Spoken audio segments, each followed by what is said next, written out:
അധ്യായം 20. കുട്ടികളുടെ ഊണ് നേരത്തെ കഴിഞ്ഞു. അവർ മുത്തച്ഛനെ പിടിച്ച പിടിയാലെ കൊണ്ടുവന്ന് കസേരയിലിരുത്തി. മുത്തച്ഛൻ കഥ തുടർന്നു. മഹേന്ദ്രപർവ്വതം കുലുങ്ങുന്നു. എന്താണത്? ദർഭയിൽ കിടക്കുന്നവർ ചിലർ കണ്ണുമിഴിച്ചു നോക്കി. ആരാണത്? കഴുകൻ സമ്പാദിയാണ്. കണ്ടാൽ മല പോലുണ്ട്. ചിറകില്ല. മരിക്കാൻ കിടക്കുന്ന വാനരന്മാരെ ഭക്ഷിക്കാൻ വേണ്ടി വന്നതാണ്. അപ്പോഴാണ് വാനരന്മാർക്കിടയിൽ ജടായുവിനെക്കുറിച്ച് സംഭാഷണം. സമ്പാദിയുടെ അനുജനാണ് ജടായു. തൻ്റെ അനുജൻ്റെ കഥ കേൾക്കണമെന്നായി സമ്പാദി. രാവണൻ സീതയെ അപഹരിച്ചു കൊണ്ടുപോയതും വഴിക്ക് ജടായു തടഞ്ഞു നിർത്തിയതും യുദ്ധത്തിൽ ജടായു മരിച്ചതുമെല്ലാം സമ്പാദിയോട് അംഗദൻ പറഞ്ഞു. സമ്പാദിയുടെ ആഗ്രഹമനുസരിച്ച് ജടായുവിൻ്റെ ഉദകക്രിയ ചെയ്യാൻ അവർ പക്ഷിശ്രേഷ്ഠനെ സമുദ്രത്തിലെത്തിച്ചു.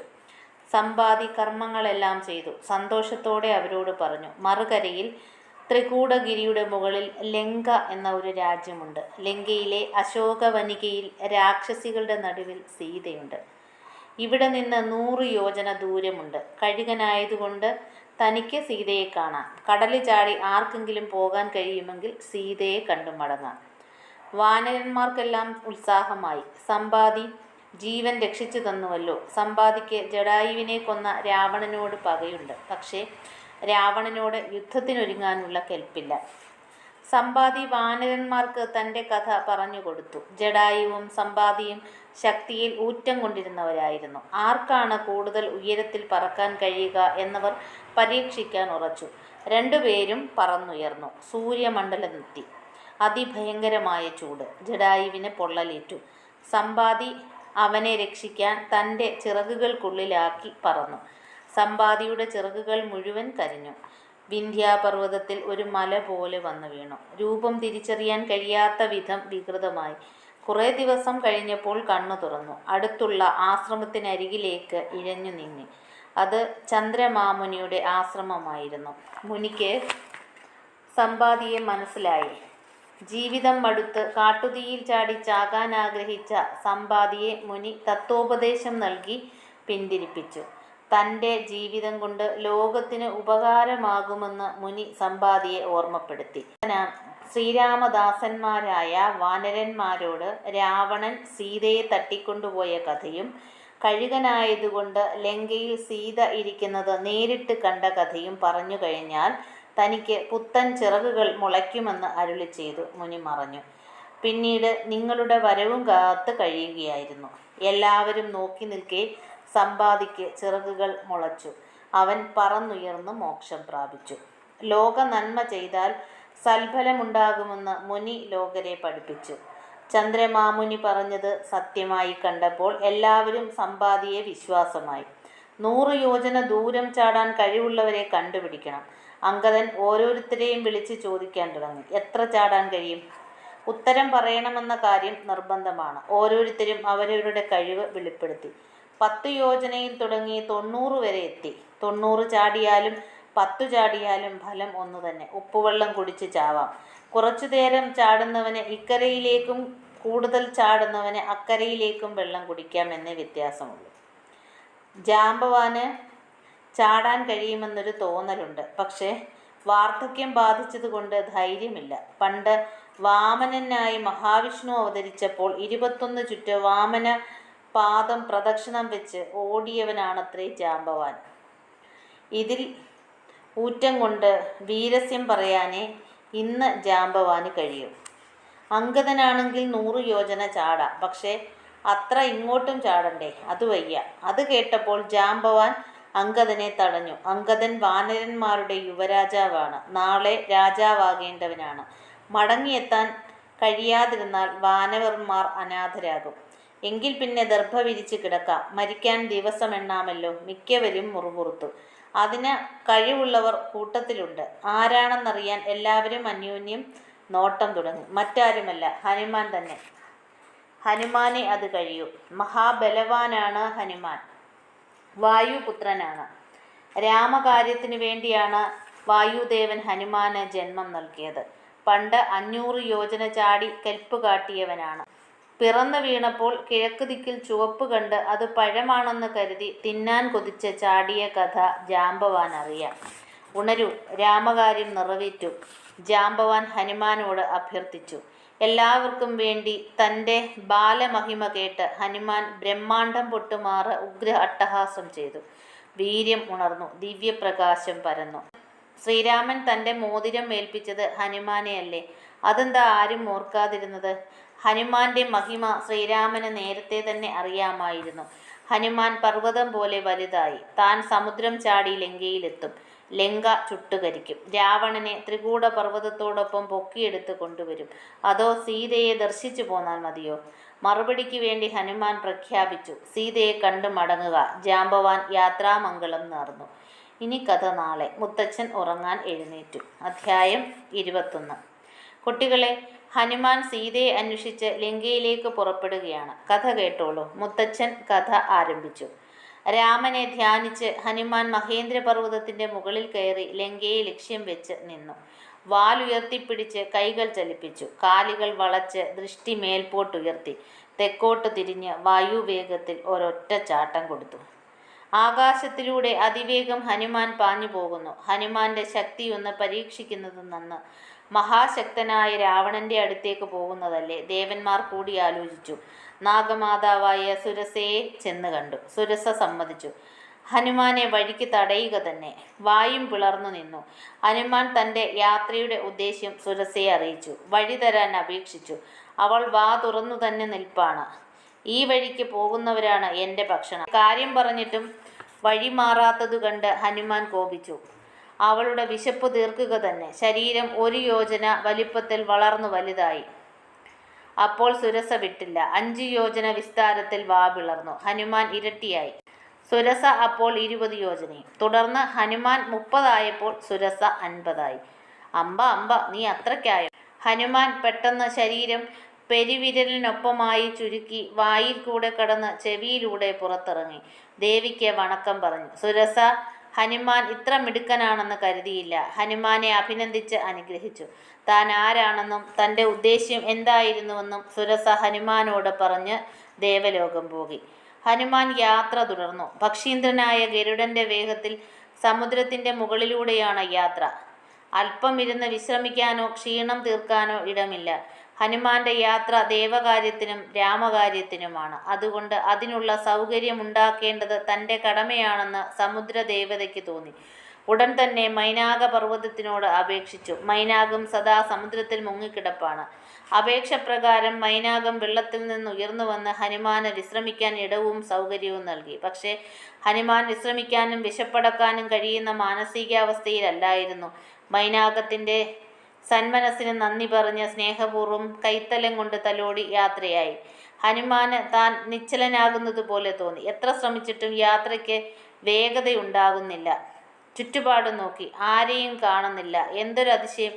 പെട്ടെന്ന് സമുദ്രത്തിലേക്ക് നോക്കിയപ്പോൾ ഒരു രാക്ഷസി നിൽക്കുന്നു. അവളാണ് സിംഹിക. സദാ ജലമധ്യത്തിൽ നിലയുറപ്പിച്ച് മാനത്തുകൂടെ പോകുന്നവരുടെ നിഴൽ പിടിച്ചാൽ ആളെ പിടിച്ച പോലെയാണ്. ആ ആൾക്ക് പിന്നെ ചലിക്കാനാവില്ല. ഹനുമാൻ നിശ്ചലനായതും അതുകൊണ്ട് തന്നെ. ഹനുമാൻ വെള്ളത്തിലേക്ക് ചാടി കോപത്തോടെ കാലുകൊണ്ട് ചുഴറ്റി അവളെ ചവിട്ടിക്കൊന്നു. വീണ്ടും കുതിച്ചുയർന്ന് തെക്കോട്ടുള്ള യാത്ര ആരംഭിച്ചു. അതാ ത്രികൂട പർവ്വതം കാണുന്നു. അതിൻ്റെ നെറുകയിലാണ് ലങ്കാനഗരം. ഹനുമാൻ തെക്കേ കരയിലെത്തി. ചുറ്റും കണ്ണോടിച്ചു. പലതരം ഫലവൃക്ഷങ്ങൾ, നാനാതരം പക്ഷിമൃഗങ്ങൾ, പലതരം പൂക്കളും സസ്യലതാദികളും. എങ്ങനെ അവിടെ കടന്നുകൂടുമെന്ന് ചിന്തിച്ച് ഹനുമാൻ അല്പനേരം നിന്നുപോയി. ഒടുവിൽ രാത്രിയിൽ കടന്നാൽ മതിയെന്ന് നിശ്ചയിച്ചു. ആരാലും കാണാതെ കടക്കാൻ പ്രയാസമാണ്. സൂക്ഷ്മരൂപിയാകുക തന്നെ. കാവൽക്കാരെ കബളിപ്പിക്കാൻ എങ്കിലേ കഴിയൂ. എന്നിട്ടും താൻ മനസ്സിൽ കണ്ട രഹസ്യം ലങ്കാലക്ഷ്മി അറിഞ്ഞിരിക്കുന്നു. അവൾ അട്ടഹസിച്ചുകൊണ്ട് ഹനുമാന്റെ നേരെ അടുത്തു.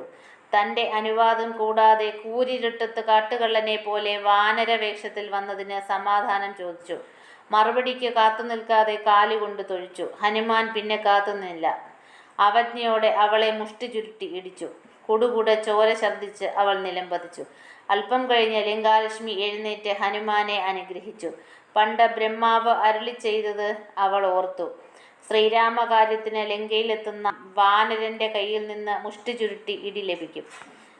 അതിൻ്റെ വേദന താൻ അനുഭവിക്കുമ്പോൾ രാവണന് വിനാശമുണ്ടാകുമത്രേ. അവൾ ലങ്ക വിട്ടുപോയി രാവണന് വിനാശം അടുത്തിരിക്കുന്നു എന്ന മുന്നറിയിപ്പോടെ. രാവണന്റെ അന്തഃപുരത്തിലാണ് കേളീവനം. അതിൻ്റെ മധ്യത്തിൽ അശോകവനം. അതിൻ്റെ നടുക്ക് ശിംശപ മരം. മരച്ചുവട്ടിൽ രാക്ഷസിയുടെ നടുക്ക് സീത ഇരിക്കുന്നു. ബുദ്ധിമുട്ട് കൂടാതെ സീതയെ കണ്ടുപിടിക്കാൻ കൃത്യമായ മാർഗനിർദ്ദേശം അവർ ഹനുമാന് നൽകി. കൂടാതെ പെട്ടെന്ന് സീതയെ കണ്ടുമടങ്ങി വിവരം രാമനെ അറിയിക്കണമെന്ന അപേക്ഷയും. അത് ഹനുമാൻ ഉണ്ടാകാവുന്ന അപകടങ്ങളെ ഒഴിവാക്കാനുള്ള സൂചനയും കൂടിയാണ്. രാവണൻ എന്തു പ്രവർത്തിക്കാനും മടിയില്ലാത്തവനാണല്ലോ. ഹനുമാൻ ലങ്കയിലേക്ക് കടന്നു. മനോഹരമായ നഗരം എല്ലാം ചുറ്റി നടന്ന് കണ്ടു. രാവണന്റെ അരമനയിൽ പ്രവേശിച്ചു. സീതയെ കണ്ടില്ല. അല്ല, കണ്ടാൽ എങ്ങനെ അറിയാനാ? മുമ്പ് കണ്ടിട്ടില്ലല്ലോ. ലങ്കാലക്ഷ്മി നൽകിയ സൂചനകൾ ഓർത്തു. അതാ രാക്ഷസികളുടെ നടുവിൽ ഒരു സുന്ദരി, പൊടി പിടിച്ച വസ്ത്രങ്ങളും തലമുടിയും, ദുഃഖിതയാണ്. ചുണ്ടിൽ നിന്ന് രാമമന്ത്രം ഉതിർന്നു വീഴുന്നു. ഹനുമാന് ഉറപ്പായി അത് സീതാദേവി തന്നെ. തന്നെ ആരെങ്കിലും ശ്രദ്ധിക്കുന്നുണ്ടോ? ഹനുമാൻ മരച്ചില്ലകൾക്കിടയിൽ പതുങ്ങിയിരുന്നു, കാര്യങ്ങൾ മനസ്സിലാക്കാൻ. ഇനി കഥ നാളെ പറയാം. മുത്തച്ഛൻ എഴുന്നേറ്റുപോയി. അധ്യായം 22. മുത്തച്ഛൻ കഥ തുടർന്നു. പുറത്തു നല്ല മഴയുണ്ട്. എങ്കിലും കുട്ടികൾ കഥ ശ്രദ്ധിച്ചു കേട്ടു. അന്തഃപുരത്തിൽ നിന്ന് ആരോ വരുന്നു. ആരാണത്? ലങ്കാധിപൻ രാവണൻ. സീതയെ കാണാനുള്ള എഴുന്നള്ളത്താണ്. തികച്ചും രാജകീയം. ധാരാളം സ്ത്രീകൾ വലയം ചെയ്തിരിക്കുന്നു. ഹനുമാൻ ഒളിഞ്ഞു നോക്കി. എന്തൊരത്ഭുതം! 10 തലകളും 20 കൈകളുമുണ്ട്. അഞ്ജനവർണ്ണൻ. രാജകീയമായി ആടയാഭരണങ്ങൾ ധരിച്ചിട്ടുണ്ട്. ജയാരവം മുഴങ്ങി കേൾക്കാം. രാവണൻ സീതയുടെ സമീപത്തെത്തി. സീതാദേവി മുഖം താഴ്ത്തി കരഞ്ഞുകൊണ്ടിരിക്കുകയാണ്. മനസ്സു മുഴുവൻ രാമനിൽ അർപ്പിച്ച്. ദേവി സുന്ദരിയാണ്. തൻ്റെ മനസ്സിലുള്ളത് ഇനിയെങ്കിലും തുറന്നു പറയൂ. ഒന്നും മറച്ചു വെക്കണ്ട. രാമൻ ഇനി വന്ന് രാവണനെ വധിക്കുമെന്നും കരുതണ്ട. ഇപ്പോൾ തന്നെ ദിവസങ്ങൾ എത്ര കഴിഞ്ഞു? ഇതുവരെ എത്തി നോക്കിയോ? രാവണൻ സീതയോട് അങ്ങനെ പറഞ്ഞുവെങ്കിലും വെളുപ്പിന് താൻ കണ്ട ഒരു സ്വപ്നം യാഥാർത്ഥ്യമാകുമോ എന്നും ഭയപ്പെടുന്നുണ്ട്. എന്താണ് സ്വപ്നം? രാമസന്ദേശവും കൊണ്ട് ഒരു വാനരൻ വന്നു. മായാവിയായ ഒരു വാനരൻ അശോകവനത്തിലെ വൃക്ഷാഗ്രത്തിൽ ശ്രദ്ധിച്ചുകൊണ്ടിരിക്കുന്നു. രാവണൻ ചുറ്റും നോക്കി. ആരും എവിടെയുമില്ല. അത് സ്വപ്നം മാത്രമാണ്. ഇനി തൻ്റെ ശ്രദ്ധയിൽപ്പെടാതെ എവിടെയെങ്കിലും ഒളിച്ചിരിപ്പുണ്ടോ? ഉണ്ടെങ്കിൽ അവൻ സീതയോട് താൻ പറയുന്നതൊക്കെ കേൾക്കട്ടെ. അത് രാമൻ അറിയുമല്ലോ. രാവണൻ സംസാരം തുടർന്നു. രാമൻ കാടന്മാരുടെ ഇടയിൽ കഴിയുകയാണ്. ചിലപ്പോൾ വന്നേക്കാം, കണ്ടേക്കാം. നീ ഇഷ്ടപ്പെടുന്നുണ്ടെങ്കിലും നിന്നെ അവന് താല്പര്യമല്ല. രാമൻ്റെ ഹൃദയത്തിൽ നിനക്ക് സ്ഥാനമില്ല. ഇനി മഹിമ അവൻ അറിയുന്നുണ്ടെങ്കിൽ, നിന്റെ മഹിമ അവൻ അറിയുന്നുണ്ടെങ്കിൽ നിനക്ക് ഈ ഗതി വരുമോ? രാമനെക്കുറിച്ചുള്ള ദുരപവാദം കേട്ട് സീത തളർന്നു. രാവണൻ സംസാരം നിർത്തുന്നില്ല. സീതയോട് തുറന്നു ചോദിക്കാൻ തന്നെ വന്നിരിക്കുകയാണ്. സീത രാവണനെ സ്വീകരിക്കുകയാണെങ്കിൽ 3 ലോകത്തുള്ളവരുടെയും സാമിനിയായി തീരും. രാവണൻ എല്ലാവരുടെയും നാഥനാണ്. ദേവകൾ പോലും പേടിക്കുന്നു. അതുകൊണ്ട് സീതയെ ഭാര്യയാക്കണമെന്നാണ് രാവണന്റെ ആഗ്രഹം. രാവണന്റെ പ്രണയാഭ്യർത്ഥന. രാവണന്റെ ദുരാഗ്രഹങ്ങൾ കേട്ട് സീത അമർഷത്തോടെ അടുത്തുനിന്ന ഒരു പുൽക്കൊടി പൊട്ടിച്ച് മുന്നിലിട്ടു. ലോകാധിപനായ രാവണൻ തൻ്റെ ദൃഷ്ടിയിൽ പുല്ലാണെന്നർത്ഥത്തിൽ. മോഷ്ടിക്കുന്നവൻ വീരനോ ധീരനോ? പറയൂ. രാമനെ പേടിച്ചിട്ടല്ലേ ഭിക്ഷുവേഷം കെട്ടിയത്? പട്ടി യാഗശാലയിൽ നിന്ന് ഹവിസ് കട്ടുകൊണ്ടു പോകുന്നത് പോലെ തന്നെ അപഹരിച്ചു കൊണ്ടുവന്നത്. രാമനെ അറിയാൻ പോകുന്നതേയുള്ളൂ. രാമൻ അമാനുഷ്യനാണ്. രാമബാണമേറ്റ് ശരീരം നുറുങ്ങുമ്പോൾ മാത്രമേ രാമനെ അറിയൂ. എല്ലാ ദുഷ്കർമ്മങ്ങളുടെയും ഫലം അനുഭവിക്കും. സമുദ്രം കടന്ന് രാമനെത്തും. രാക്ഷസാധമ, നിന്നെയും നിന്റെ വംശത്തെയും വകവരുത്തും. ലങ്ക ചുട്ടുകരിക്കും. അഹന്ത കൊണ്ട് ഞെളിയരുത്. ദിവസങ്ങൾ എണ്ണപ്പെട്ട് കഴിഞ്ഞു. സീതയുടെ വാക്ഷരങ്ങൾ രാവണനെ കോപാകുലനാക്കി. വാളെടുത്ത് സീതയെ വെട്ടാൻ പാഞ്ഞെടുത്തു. രാവണഭക്തി മണ്ഡോദരി രാവണന്റെ കൈക്ക് കടന്നു പിടിച്ചു. ദുഃഖിതയും അനാഥയുമായ ഒരു സ്ത്രീയെ കൊല്ലരുത്. അന്തഃപുരത്തിൽ എത്രയോ സുന്ദരിമാരുണ്ട്. അവരൊക്കെ അങ്ങയെ സ്നേഹത്തോടെ ഭരിക്കുന്നില്ലേ? പിന്മാറൂ. രോക്ഷം കൊണ്ട രാവണൻ മണ്ഡോദരി നിർബന്ധത്തിന് വഴങ്ങി വാള് ഉറയിൽ തന്നെ ഇട്ടു. വികൃതമുഖികളായ രാക്ഷസികളോട് രാവണൻ കൽപ്പിച്ചു സീതയെ വശത്താക്കാൻ. അതിന് ഏതു മാർഗവുമാകാം. ഭീഷണിയാകാം, പ്രലോഭനമാകാം, ഉപദേശമാകാം. 2 മാസം ഇടം നൽകുന്നു. അവൾ തനിക്ക് വശത്തായാൽ സുഖിച്ച് രാജ്യം അനുഭവിക്കും. 2 മാസം കഴിഞ്ഞിട്ടും അവൾ വശംവദയല്ലെങ്കിൽ അപ്പോൾ അവളെ കൊന്ന് തനിക്ക് പ്രഭാത ഭക്ഷണം ഒരുക്കുക. രാവണന്റെ മൃഗീയതയോട് പകരം ചോദിക്കാൻ രാമബാണത്തിനേ കഴിയൂ. സീത ആ പുണ്യമുഹൂർത്തം സമാഗതമാകാൻ മനം നൊന്ത് പ്രാർത്ഥിച്ചു. രാവണൻ അന്തഃപുരത്തിലേക്ക് മടങ്ങി. കാവൽക്കാരിൽ സൽഗുണസമ്പന്നയായ ഒരു രാക്ഷസിയാണ് ത്രിജട. അവൾ സീതയ്ക്ക് ആശ്വാസം നൽകുന്നവളാണ്. രാക്ഷസിമാർ രാവണന്റെ ആജ്ഞ അനുസരിച്ച് സീതയെ പീഡിപ്പിക്കുമ്പോൾ ത്രിജട പലപ്പോഴും അവരെ വിലക്കിയിരുന്നു. സീത ലക്ഷ്മീദേവിയുടെ അവതാരമാണെന്നും അവരെ നമസ്കരിക്കുകയാണ് വേണ്ടതെന്നും അവർ ഉപദേശിച്ചു. അതിന് കാരണം അവൾ കണ്ട സ്വപ്നം തന്നെ ആയിരിക്കും. ശ്രീരാമൻ ഐരാവതത്തിന്റെ പുറത്തു കയറി ലങ്കയിൽ വന്നു. കൂടെ അനുജൻ ലക്ഷ്മണനുമുണ്ട്. ലങ്ക ചുട്ടുപൊടിച്ച് രാവണനെ വധിച്ചു. സീതയെ കൂട്ടിക്കൊണ്ടുപോയി പർവ്വതത്തിന്റെ നെറുകയിലെത്തി വിരാജിച്ചു. രാവണനോ എണ്ണ തേച്ച് വസ്ത്രമില്ലാതെ തലയോട്ടി കൊണ്ടുള്ള മാല ധരിച്ച് പുത്രന്മാരും പൗത്രന്മാരുമൊത്ത് ചാണകക്കുഴിയിൽ മുങ്ങി. വിഭീഷണനോ രാമനെ സേവിക്കുന്നു. രാമൻ രാവണനെ കൊന്ന് വിഭീഷണനെ രാജാവാക്കി സീതയെ കൊണ്ടുപോയി. വരാനിരിക്കുന്നതിന്റെ തുടക്കമല്ല ഈ സ്വപ്നമെന്ന് ആർക്കെങ്കിലും തോന്നുന്നുണ്ടോ? ത്രിജടയുടെ ചോദ്യം കേട്ടപ്പോൾ രാക്ഷസിമാർക്കൊക്കെ ഭയമായി. സീതയെ രാക്ഷസിമാർ മാറി മാറി ഭീഷണിപ്പെടുത്തിയിരുന്നു. അതിനൊരറുതി ഉണ്ടാവാൻ ഈ സ്വപ്നകഥ ഉപകരിച്ചു. സീതയ്ക്ക് ഉറക്കം വരുന്നില്ല. രാവണന്റെ ഭീഷണിയും രാക്ഷസിമാരുടെ പീഡനവും മനസ്സിന്റെ സമനില തെറ്റിച്ചു. ചിലപ്പോൾ കരയും, ഏകാന്തത ഇഷ്ടപ്പെടും, രാമമന്ത്രം ഉരുവിടും. അസ്വസ്ഥത വർദ്ധിക്കുമ്പോൾ ജീവിതത്തിന് അർത്ഥമൊന്നുമില്ലെന്നും മരിക്കണമെന്നും തോന്നും. മരിക്കുവാനുള്ള വഴികൾ ആലോചിക്കുമ്പോൾ മായാബന്ധങ്ങൾക്ക് അടിമപ്പെടും. മരിക്കണോ ജീവിക്കണോ? സീതയുടെ മനസ്സ് നീറിപ്പുകയുന്നു. മനസ്സിന് സ്വസ്ഥത കിട്ടാൻ എന്തു വേണം? രാമ രാമ രാമ രാമമന്ത്രം ഉരുവിട്ടിരുന്നു.